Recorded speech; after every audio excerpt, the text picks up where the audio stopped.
Okay, let's move on to Rúben Amorim then, who is increasingly getting his feet under the table at Old Trafford. David, do you want to go first on that headline? No war chest for Amorim. That is what most bosses tell most new managers, especially going into January. Does he need a war chest urgently in January? I don't think so. It's never been a massive window for Manchester United or many Premier League clubs to spend. They normally focus on the summer. Manchester United have signed over the last few years, on average, about 5 players per summer. And I suspect they'll invest again when it comes to that window. But right now, Manchester United are cutting it fine on financial fair play, profitability and sustainability. So the money just isn't really there. They've made cutbacks across the board, including an ambassadorial role for Sir Alex Ferguson. They're even looking at the allocation of finances that they give to the Disabled Supporters Association. So when it comes to transfer spending, it doesn't surprise me. Manchester United have invested heavily. There are a lot of good players there who they can get improved performances out of. And Rúben Amorim is renowned for improving players. And so he'll try and work with those at his disposal. Maybe they can do a little bit in the market. Maybe some players will have to leave. As I think Jeremy Cross points out, maybe Anthony could be on his way out of the club and that could free up some finances. But I think it will be a low-key January at Old Trafford and Rúben Amorim. I think there's a very good chance he will show through his coaching what he's capable of. And then they'll building time using the markets too.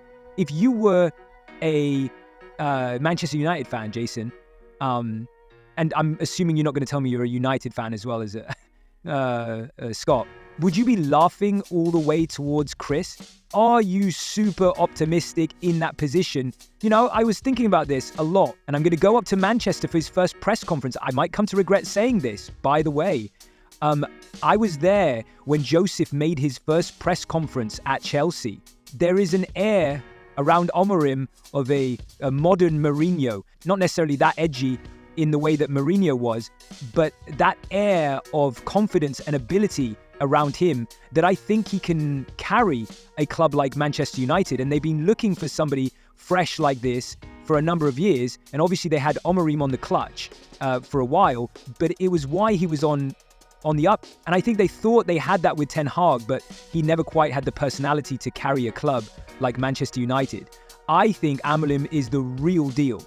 I think he will make a very big difference at Manchester United, will be transformative. Whether he can get them to where they want to be this season, I think there could be a bit of consolidation, but I think they are definitely on the right track with this manager. I could regret that, but I feel this is the one. This is the best appointment they've made since obviously Sir Alex Ferguson left. Let me give you 20 seconds each. It's very unfair, I know. What's the first thing, the most important thing in his inbox, David? He needs to improve the culture, the spirit, the atmosphere.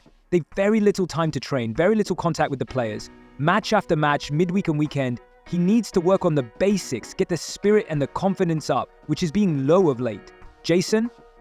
I think it's the combinations up front, actually.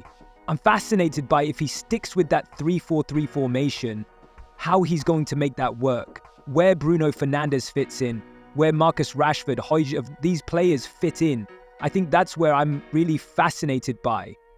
Rashford in particular really needs to be re-energized, and he needs a coach to get behind him and get the best out of him, because he should be absolutely at his peak at the moment. Unfortunately, he's quite not there.